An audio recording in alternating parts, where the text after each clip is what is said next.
Hello, welcome to Shop Talk. We're going to look at a Husqvarna 372 chainsaw. This is the 72cc Swedish made chainsaw.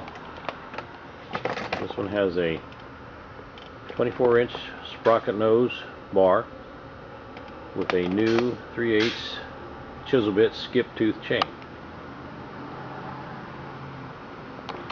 And just let me show you a few things on this saw.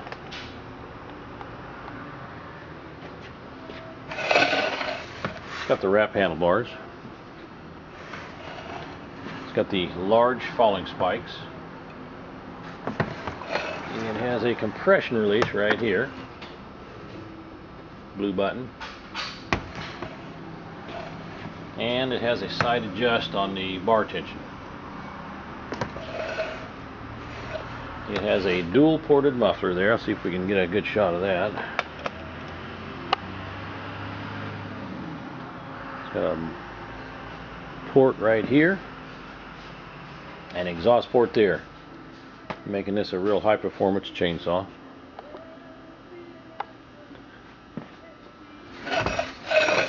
Automatic oiler, and it has a heavy duty filter on it.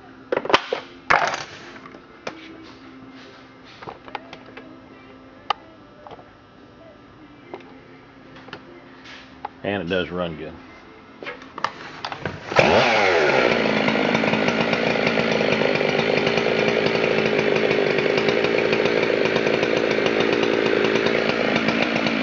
We'll go outside now and make a cut.